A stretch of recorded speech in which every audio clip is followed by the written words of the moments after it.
Hi, welcome. Dr. Bonner here. I'm going to be going through coefficient of friction with us today.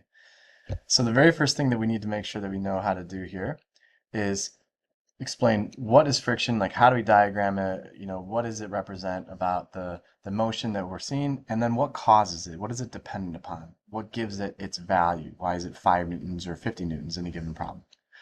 So the first thing we're going to look at is the basic definition of friction. So if I'm pushing on this block, it slides across, and we notice that the force of friction between the two objects' surface is going to be parallel to that surface, and it's going to be equal and opposite for each object. So the block is going to experience a force, in this case it'll be to the left, and the surface underneath it, the table, would be experiencing a force to the right. We know that it points against how the object that we're looking at, in this case the block or the table, probably the block here in this case, it's going to point opposite the way the block is sliding, which is kinetic friction, or would slide with respect to the other surface.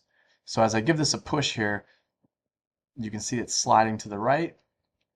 So the velocity is going to be to the right, which means that we're going to have then a frictional force in its kinetic state to the left. It's kinetic because it's sliding at the point of contact. So if you notice right here, there's sliding occurring. That makes it kinetic because it's going to go opposite the way it is sliding. So let's look at a more complicated situation. We have our leprechaun friend here on top of a wood block. And so if I go ahead and pull this wood block out from under him, notice how he falls off that back end, right? So if we want to draw an arrow representing the force of friction acting on the leprechaun, then I'm going to represent our leprechaun here as a green block on top of our wood block below it. Point of contact is the blue dot. And the other thing we're going to look at, just to contrast, is to draw an arrow representing the force of friction on the block by the leprechaun. So that's going to be focusing in on that yellow wood block. So let's first look at our leprechaun. We're going to isolate that one and look at forces on the leprechaun. And so if we notice here now, as the leprechaun falls at the back, we can see that it's going to be, again, let me try and do this. So it's going to be falling off the back. So that frictional force is going to be opposite the way it's sliding. Notice how he's sliding off the back. If we now focus on the bottom object, that wood block, in that case then as it slides, it's going to be sliding to the right. And notice, let me back up. It would then, as the green block slides off to the left, we're focusing on the wood block underneath it, which is actually sliding to the right, which means that that frictional force is going to go to the left. Notice that these two arrows are going to be equal and opposite frictional forces between the two surfaces.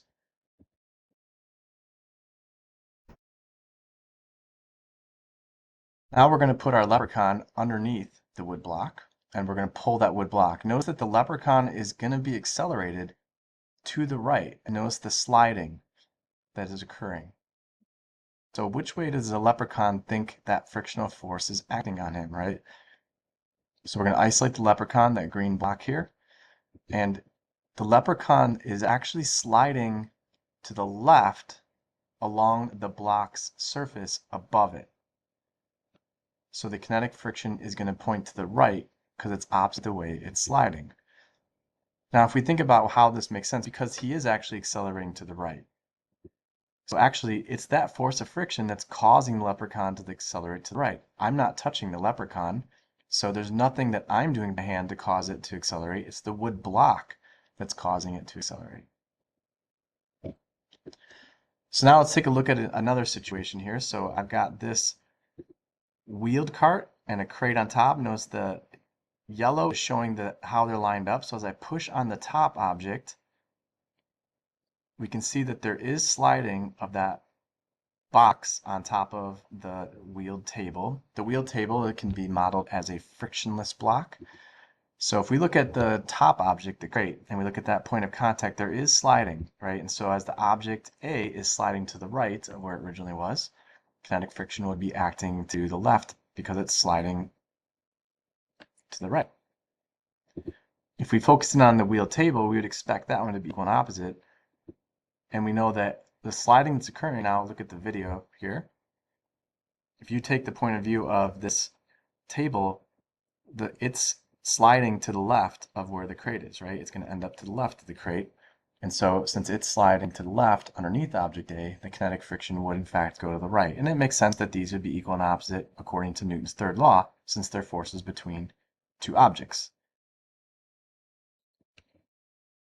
If we wanted to measure the two forces now, so we're going to take a step away from these, and let's say we want to measure the maximum force that static friction can put up.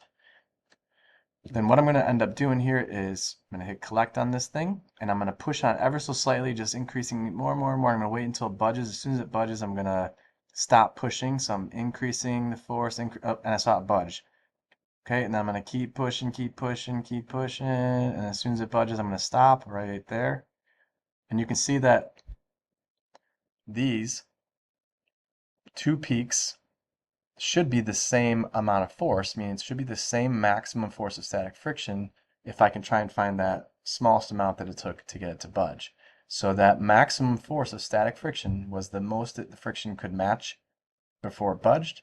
So we're looking at around 7, maybe a little over 7 newtons in this particular case. The other important thing to note here is that static friction was taking on any value up to this point. It was just playing matchy match, right? I would push with the force sensor, it would push back with the same amount. So the maximum force of static friction is the only thing that we can really associate with because it represents something that we can calculate. Like, how does that 7 newtons get its value? Why isn't it 12 newtons? But we know that with static friction, it can take on any value it needs to up until that maximum amount. We're going to get more on that here in a little bit. Let's talk about how to measure the kinetic friction now. So kinetic friction is sliding. So I'm going to push this and allow it just to slide.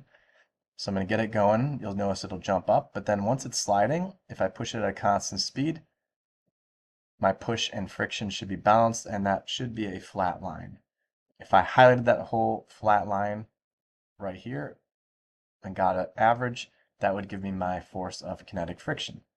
It's important to note here that it takes more friction to get something to budge than it does to maintain the friction of sliding. So your maximum force of static friction will typically be a larger value than the kinetic friction that we're seeing here. So in summary, how do we measure friction? So with this graph that we just produced, which showed us the maximum force of static friction, it was that maximum dot, the point at threshold at which it budged, that critical value at which point friction was no longer able to match it. When we wanted to measure the kinetic friction, it would represent that flat line constant for a sliding motion. This is a graph that you'd see in textbooks where we would see this kind of a graph where static friction can take on any value from 0 until that maximum threshold. And as soon as it budges from there, it's sliding and would maintain a constant force of friction. It's important to note here that when you have kinetic friction, which means they're sliding, that frictional force is constant. There's nothing that you can do in pushing it to make it bigger. It doesn't matter if you're sliding slow, sliding fast, gaining speed while sliding, slowing down while sliding. Kinetic friction is a constant. So the question here would be, why does it have its numerical value? For example, here it's about 5.8. So why is kinetic friction 5.8 and why is the maximum around 7? What gives it those values? So that's going to be the next thing that we need. What causes it? So we got to look at what does a force of friction depend on. Obviously, the amount of force that's pushing the two surfaces together. A lot of people think this would be like the weight that's pushing them together, but if it's not necessarily the weight, because what if the surface is flat and then you have, some object being pushed as it slides along a vertical surface? So really the normal force is always present when you have contact with a surface, and it's always going to push into the object that's touching that surface. So normal force is a great way to quantify how much the two forces are pushing together. The other thing would be the texture of the surface, how rough it is. And that's really going to be a matter of both surfaces, right? Because you don't just have one surface touching, you have two. So it would be the surface to surface interface, if you will, and how rough those two surfaces at that interface are. Now, all surfaces have friction. If we take like a microscopic level or magnified view of a surface, even if you touch the table like right underneath you, It may feel smooth compared to like sandpaper, right? But there's still little bumps on the microscopic level. So if we look at how those bumps, or what we commonly like to call those little teeth, are rubbing together at the microscopic level, then that's what produces the friction that we have. It's this like rubbing of those little crevices as we go. So the amount of smoothness that we have would impact how much those teeth get locked up. And it would make more sense, because if you really allow those teeth to get locked up, then it's harder to get them to budge than it would be if they're not already locked up and it's just sliding.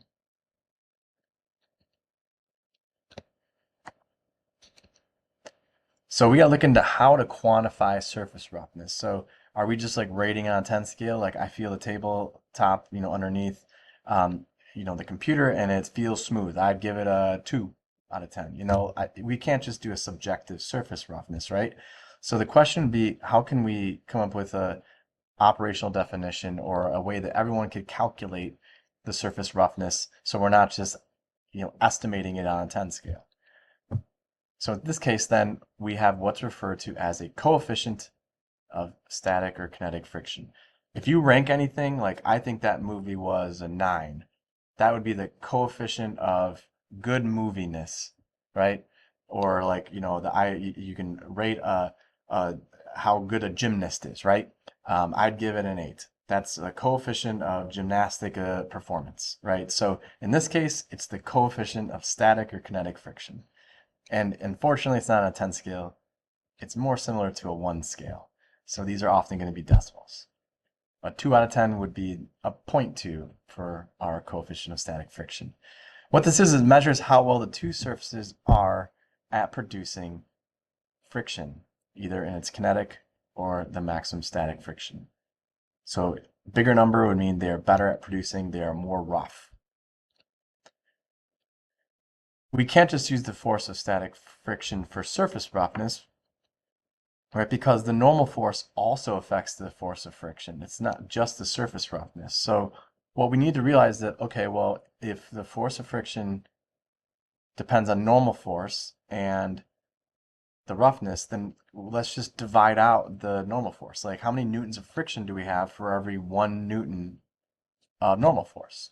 Mathematically, what that would look like is the force of friction, static or kinetic, divided by how much normal force we have, and what is left over must be that ratio that represents how rough those surfaces are. So this is a great way of measuring how rough a surface is, by looking at the ratio of how much friction there is per normal force, newton of normal force.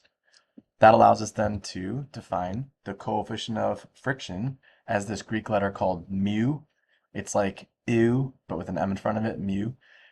And then we can have a mu s for static and a mu k for kinetic, because as we saw, there's different values for static and for kinetic.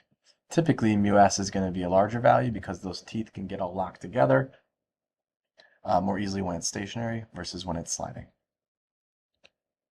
If we look at the graphs of these, so if I graphed the amount of friction there was per normal force that was present, you could see that that graph, friction over normal force as the slope, would give us then that constant ratio that we can quantify as the coefficient of friction.